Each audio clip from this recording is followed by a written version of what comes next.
the provisions of section 6011 small b in brackets as to the duty and onus that rest on them solely to show this court by way of presentation of evidence that the interest of justice permits their release.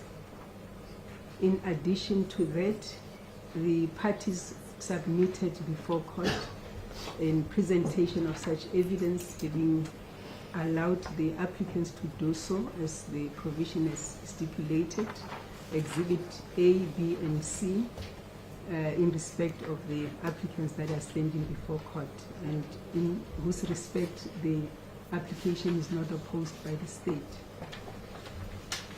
The state also took the opportunity to explain to the applicants the provisions of section 6011, capital B, the Roman figure 1, 2, 3, and 4 as amended, despite the fact that they are duly represented, and they also indicated to the court their understanding of the fact that in this bail application they must disclose honestly to the court whether they've got previous conviction, pending matters, and in the pending matters whether they are released on bail or not, and whether there are other orders in terms of the Domestic Violence Act, in terms of the Harassment Act, and whether they also are on parole of any format under the Correctional Services Act. So they understood all those provisions and their duty to show this court that the interest of justice permits their release. I should, before it goes out of sight, indicate that indeed the prosecution has advanced reasons as to why bail is not opposed in respect of the applicant standing before this court. But however, in a bail application, the court is an adjudicator of the facts presented before it. It sits here not as a court of trial. The court of trial is going to dwell deeper into the merits of this application. But the provisions of section 60, subsection 10 of the Criminal Procedure Act raises that duty seriously to the court to be cautious and not rely on what the state is submitting before court in its submissions, and reasons not to oppose the application for the release of the applicants. And if one also looks at the provisions of section 60, subsection 4, subsection A to E, all the applicants have indicated being advised by their legal representatives of those provisions. They are the ones that regulate the bail application for the court to consider all those factors that are indicated in those provisions. It will show that section 60, subsection 10 should also be read with the provisions, section 60, subsection 4, A to E, also with the additional factors as enlisted from subsection 5, 6, 7, 8, 9 as indicated. So this is just to indicate and be informative to the public. I emphasize this because there's a media that is allowed in court from a variety of media houses who indicated the reason in substantiating why they should be allowed to publicize or broadcast and all the other things that they needed to do.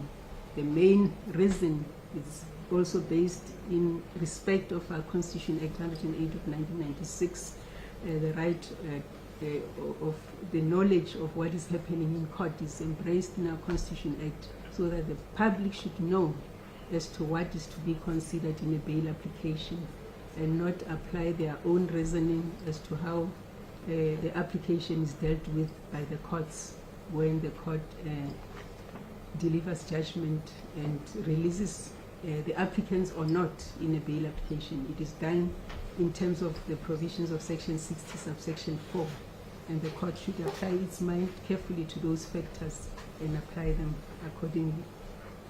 So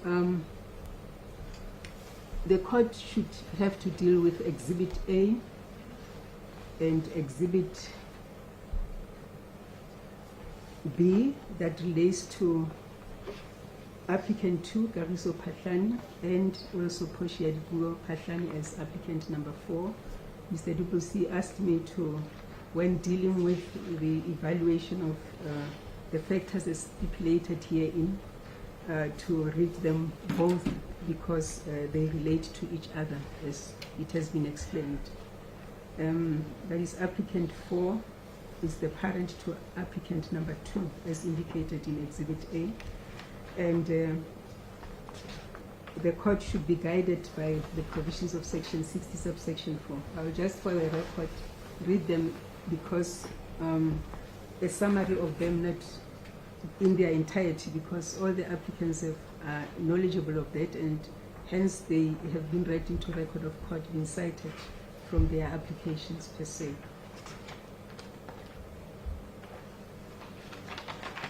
Section 60, subsection 4 of the Criminal Procedure Act reads as follows. The interests of justice do not permit the release from detention of an accused where one or more of the following grounds are established. Subsection A, small a, where there is a likelihood that the accused, if he or she were released on bail, will endanger the safety of the public or any particular person, or will commit a Schedule 1 offense. B, where there is the likelihood that the accused, if he or she were released on bail, will attempt to evade his or her trial. Or C, where there is likelihood that the accused, if he or she were released on bail, will attempt to influence or intimidate witnesses or to conceal or to destroy evidence. Or D, where there is the likelihood that the accused, if he or she were released on bail, will undermine or jeopardize the objectives or the proper functioning of the criminal justice system, including the bail system. And E, where in exceptional circumstances there is a likelihood that the release of the accused will disturb the public order or undermine the public peace or security. I've indicated that it goes on from subsection 5 to 9. I've also cited subsection 10, but the legislature endeavored to assist the court to look into those factors that should be considered and to be read with all the subsections A, B, C, and D, and E, so that it informs itself based on the information in the affidavits or evidence as presented, whether the applicants have discharged their owners to say the interest of justice permits their release. I'll just cite the subsection 5 just to give an example. Subsection 5 relates to the provision, section 4A. The question being in A, that I've already read, that the interest of justice permits their release of an accused on bail if, sorry, let me just get back to this. Or the interest of justice do permit the release from detention unless there is a likelihood that the accused, if he or she were released on bail, will endanger the safety of the public or any particular person or commit Schedule 1 offenses. So subsection 5 expatiates for me to see the factors if they have been proven. It should be from the side of the respondents being the state, whether I find that or in their affidavit of the applicants. A, I should look into this, the degree of violence towards other implicit in the charge against the accused or implicated in the charge against the accused. B, any threat of violence which the accused may have made to any person. C, any resentment the accused is alleged to harbor against any person. D, any disposition of violence on the part of the accused as is evident from his or her past conduct. E, any disposition of the accused to commit offenses referred to in Schedule 1 as is evident from his or her past conduct. F, the prevalence of a particular type of offense. G, any evidence that the accused previously committed an offense referred to in Schedule 1 while released on bail. And H, and I emphasize this because this factor is embodied in all other subsections that enlist the factors that the court should consider. That is subsection 6 up to 8. Any other factor which, in the opinion of the court, should be taken into account. So this gives the court a discretion to look into any other factor which the parties might not have brought, but which is through this bail application might have been revealed through whichever form in this application, and other factors that prevail within bail applications. So to start with Exhibit A and B, or I'll just start with Exhibit B as the evidence. Exhibit A of Poshiadi Pahlane. He has deposed to indicate to the court the personal circumstances, that she is resident within the Republic of South Africa. She has a valid South African passport. She is resident within the jurisdiction of this court. And it is for many years, as indicated, her schooling and other higher education and occupation, that's also within the jurisdiction of this court. And her family situation, the children that she has, 3 are major children, and the other one is 17 years old, resident with her. And she does not have previous convictions, any pending matters, as it was expected of her to reveal, or any orders under the Domestic Violence Act or the Protection from Harassment Act, or under the Correctional Services Act. And she outlined the manner in which she was arrested and brought to court. And of importance also, as the court also outlined and explained to all the applicants, to say, in terms of the provisions of Section 35, they got a right against self-incrimination and not to say anything at this stage.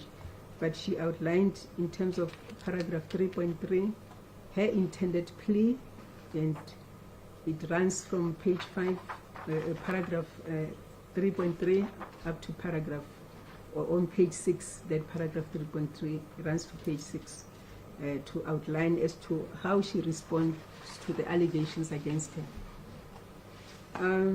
Then she again guaranteed to the court under the follow-up paragraphs what I've already read under Section 60, subsection 4 of the Criminal Procedure Act, what the court has to adjudicate in evaluating her application. In a nutshell, she indicates and gives a guarantee that should she be released on bail, she would not be likely to do whatever is indicated in the provisions as already read into record. And Exhibit B, that should also be read with Exhibit A. The second applicant, who is Kagiso Pahlane, also placed her personal circumstances. She's 32 years of age and staying with the first applicant at the same address, which is within the jurisdiction of this court. She's also in gainful employment, and she also he also indicated, he's a male, that he does not have previous convictions pending criminal cases, and any orders as mentioned under the other legislation is duly placed on record. He also undertakes to the court, after having referred to the provisions of Section 60, subsection 4, is undertaking to say that there's nothing likely to happen should he be released on bail, as outlined in Section 60, subsection 4. And pleads that he be released on bail by this court as indicated in respect of the amount which the court would deal with after the decision whether to grant release or not. Then coming to Exhibit C.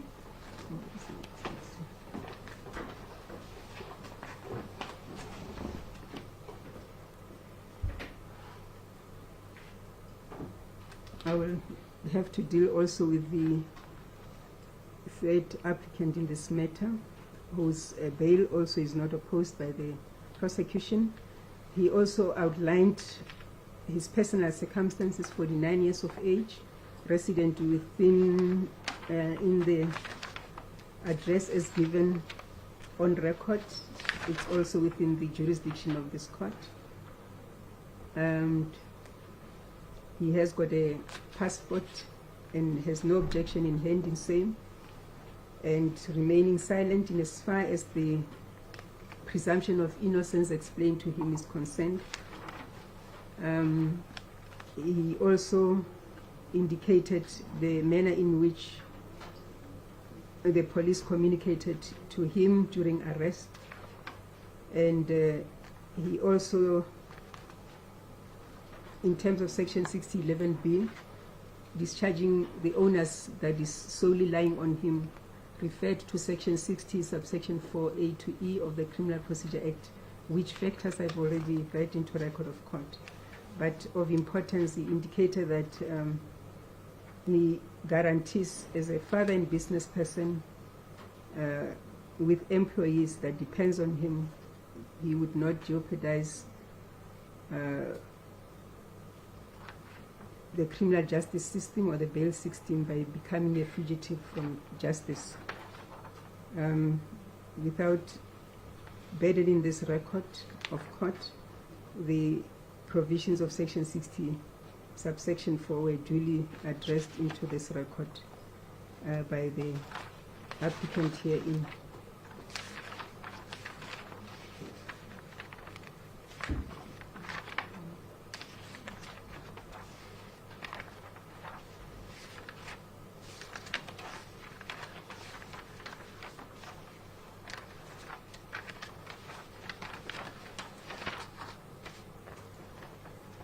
The duty of the court is also to take into account all the factors. I did not give all the examples to take into account, but the state did not present any evidence that would show a likelihood, as indicated in section 60 subsection 4A to E, read with the other provisions. Of importance in a balancing act that the court is expected to do when dealing with a bail application of this nature, the court should look and balance the interest of the applicants, which is being pleaded for, that is their release on bail, vis-a-vis the interest that needs also to be protected, being on the side of the prosecution of this matter. And that should also be read with the provisions of section 60 subsection 4, as alluded to earlier. It is a balancing act that is required from the court to do in the circumstances. And this also goes in line with those factors that the court should consider. They are also being dealt with by the applicants in this matter, as to how far are the investigations to take place in this matter, how far the state would need time. Is it next week or 9 months to come to finalize investigations? The court does not have any other information in that regard. All those factors as listed under subsection 9, the prejudice that would be suffered by the state if the applicants are released on bail, those factors, they are in the provision, but there's nothing that has been presented. And the court did not feel any need to do that, because it is the state that should present concrete evidence if it is against the release of the applicants. So I would say that in respect of all the evidence that is presented before this court by the respective applicants, 2, 3, and 4, I find that in terms of section 60, 11 small b in brackets, they all have managed to discharge the onus that they bear to show this court that the interest of justice permits their release. And the court makes the following order to say that the applicants 2, 3, and 4 should be released on bail to the amount that I will determine after being duly addressed by the parties before court. As the court pleases. Court pleases? Yes, court pleases. Thank you.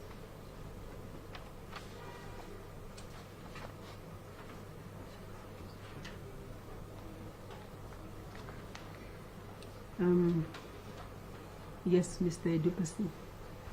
Court I pleases. think you addressed the issue of the amount in respect of the second applicant only. I mean through the affidavits. Your Worship, relating to the second applicant, I would, with respect, submit that an amount of 5,000 rand would be suitable in view of his age, the fact that he is earning an income but only in the amount of 17,000 rand per month, and has got no further assets. He's living with accused 4, his mother. So I submit in his instance 5,000 rand would be suitable. I can inform the court that I've discussed the matter relating to accused number 4 with my learned friend for the state before we proceeded with the bail application. He was of the opinion that on the facts alleged by the state, an amount of 50,000 rand would be an appropriate amount relating to accused 4.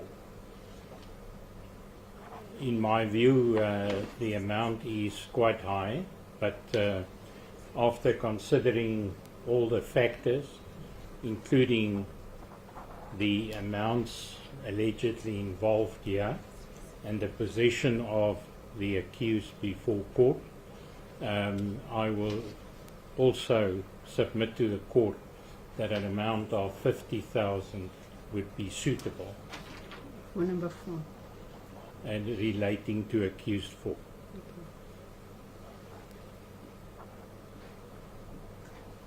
And in respect of the second, you said 5,000. Indeed. I'm just trying to compare what I have here.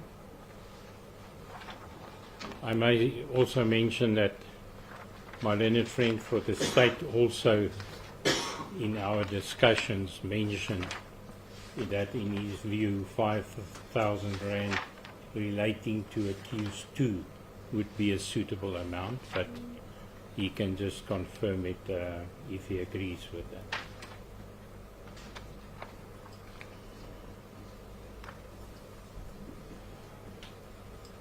All right, I was just reading what has been confirmed with him under Exhibit B, paragraph 4, Yeah, an amount of 10,000 rands. that's the available money for that purpose. Yeah. But in my respectful submission, it is not necessary to exhaust all his funds for bail in this matter, and I would still submit that 5,000 is suitable, but there is an amount of 10,000 available. Thank you. Mr. Munchani? Court pleases, Your Worship. Your Worship, in respect of applicant number 3, Your Worship, we request that the quantum in the amount of 10,000 rands be the amount that the court grants bail. Your Worship, considering the fact that the accused and the applicant in this respect have handed himself over to the police last night, Your Worship, wherein we even followed the investigating officer where he was positioned in the early hours of this morning. Your Worship, he has no intention to evade his trial. It shows diligence in that respect, that they respect the law. Your Worship, that amount is the amount that we have available immediately. However, should the court be of the opinion that Is it 10,000 rands? 10,000 rands, Your Worship, that the said amount is insufficient, and not appropriate, Your Worship, we will further try to make a possible, Your Worship, task that we obtain such further amount. However, Your Worship, at this juncture, we have that amount that is available of 10,000 rands. Your Worship, we should not lose sight of the purposes of bail and the objectives thereof. That is to secure the attendance of the applicants back to court and to see the matter to trial, that they adhere to every postponement thereto, Your Worship.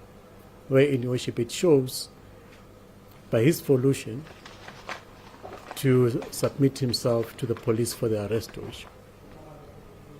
Let's go, please. Sorry, you may be seated. I'm not sure, Your Worship, is that what the court would want me to hear, me to, or is there any further submissions that the court would want me to address it of? I didn't say much of the conditions of bail. In my judgment, as you heard, I just said I do not find anything, as the state indicated as well, that they can't prove anything against the provisions of Section 16, subsection 4. Yes. So I'm going to listen to the state to indicate. I know that there are normal conditions of bail, but I would be addressed as well on that issue. I'm entertained. Yes, thank you. May I quickly just do this? Court will see from the draft charge sheet that there's a total of 18 counts, all for contravening different sections of Act 12 of 2004. Yes. I can just for ease of reference break it down. Mr. Pahlani faces 2 of the counts. Mr. Ndala faces 5 of them. Okay, I missed whether it's a Miss or Mr. Pahlani. Mr. Pahlani Okay. faces 2 of the counts. Yes. Mr. Ndala, the third accused, faces 5. Ms. Pahlani, accused 4, faces 7 of them. The reason why I do this is to show the following, that on the state's own case, on this the charge sheet is based, it appears that Mr. Pahlani, accused number 2, played a limited role in the corrupt activities alleged. The second. Second accused or the second applicant, yes. Without going into any unnecessary detail of the evidence in our possession, we can confirm that we are in possession of bank statements of Mr. Pahlani. I have to disclose from that, it appears that he does not earn a lot. So for that factor, and on our own case that his involvement was limited, I agree that there should not be an excessive amount of bail for him. I agree with Mr. Duplessis. I said to him this morning that my first instinct was to suggest an amount of 5,000 rand. I must just make a joke, maybe it's only afterwards that I saw Exhibit A when the accused number 2 sisters got there. Be that as may, my own first instinctive amount suggested was 5,000, and I confirmed that that was the discussion. So the court can keep that in mind. In respect of bail conditions for Mr. Pahlani, that's the second accused, other than the normal generic bail conditions, the state only proposes one additional bail condition, and that is that Mr. Pahlani should be ordered, if the court so pleases, to hand in and hand over his passport and any other travel documents in his possession to the investigating officer, whose particulars appear on the charge sheet, no later than 4 o'clock at 1600 hours on this Friday, 28 November 2025. I do not suggest any other bail conditions in respect of the second applicant. In respect of the third applicant, that's Mr. Ndala, my view is different. And my colleagues rand. We will also confirm that the amount that I suggested in our discussions beforehand was more. I suggested 20,000 rand, and I still do. He earns more than the second accused, firstly. And secondly, he faces more counts, and his involvement in this unfortunate series of events is far bigger than that of the accused. And I propose to submit that the bill amount should reflect that. In respect of bail conditions for Mr. Ndaba, I believe, can I just get confirmation here? All right. I'm confused. You mentioned number 2, 5,000, and then 3 is Mr. Ndala. Yes, but now you mentioned 20,000 rands in respect of who? Mr. Ndala. All right. Thank you. Just to get my colleague says 10,000 rand, I believe an amount of 20,000 rand. It's more appropriate in regard to the factors that I've outlined. And the bail conditions suggested for Mr. Ndala, the third applicant, is similar to that of Mr. Paswani, and that is that he hands in his passport and any other travel documents in his possession to the investigating officer using the same date and time as suggested. In respect of accused number 4, it seems that myself and Mr. Duplessis agrees that the amount of 50, that's 50,000 rand, is not excessive and probably reasonable in the circumstances. And I confirm that that is the amount that I propose. In respect of bail conditions, the same for Ms. Pafani, that the passport, any of them and any other travel documents be handed to the investigating officer before 4 o'clock this Friday, November 2025. But there's an additional request for an additional bail condition to be considered by your worship.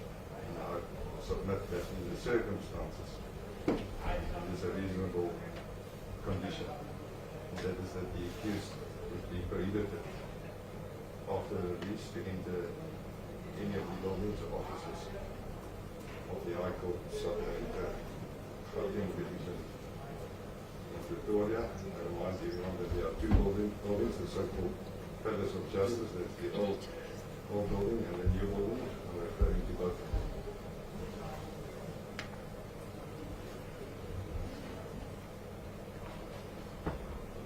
That's my address on the amounts and conditions. Yes, perhaps there should be a reason on the last condition.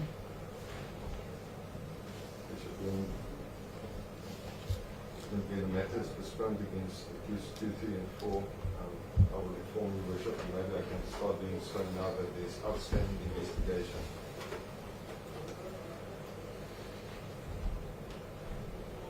Some of them, the investigating team, guided by myself and my colleague, deliberately kept back until after the arrest for tactical reasons. That includes investigations to be done at the offices of the High Court and some of its personnel.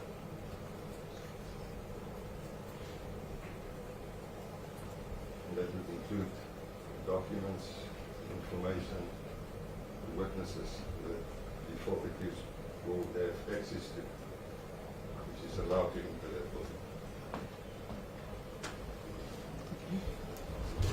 Thank you.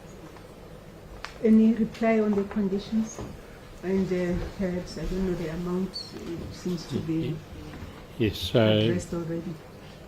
yes, I stand by my address relating to the amount, Your Worship, 50. But as far as the condition is concerned, I did take instructions from accused number 4. Now, if it was just a matter of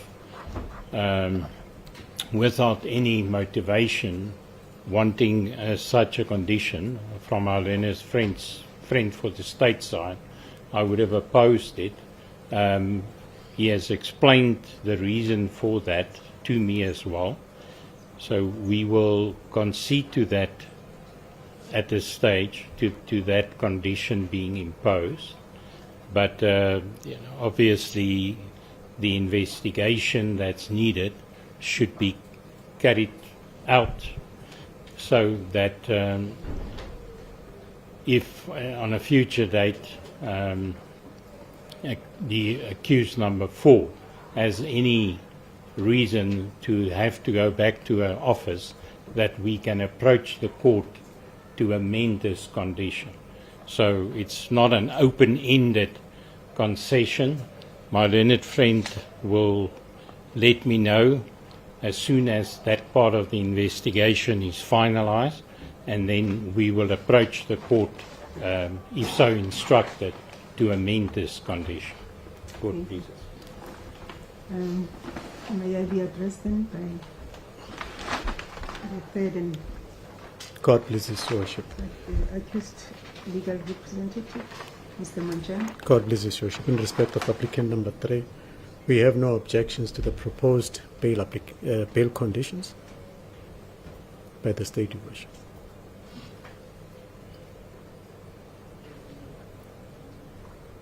And will adhere accordingly.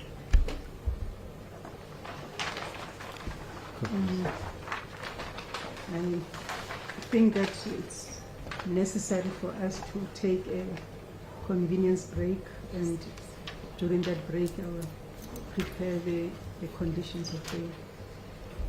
God pleases. And maybe to ask as to what date is their date, so that I know when I deal with the conditions. We have agreed on the 6th of March.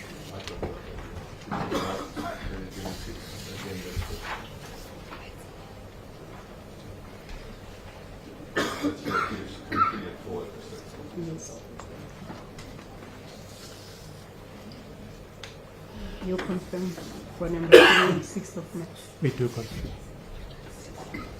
How long does the court propose it? 10 minutes is fine. I need to go somewhere. Makes it like 2 o'clock, fine. Yeah. My watch is very I just need to deal with the variety of conditions.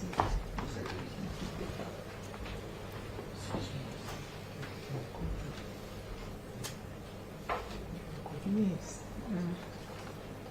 Can I convey what the question is? This is an open court. He's asking as to whether he can quote my name. Say yes, especially that my face is not here, it's my voice. But all the documents will mention that, and the record has indicated that the presiding officer is MP Sitsopa, so you can mention that. God pleases. Court Jensen. All right,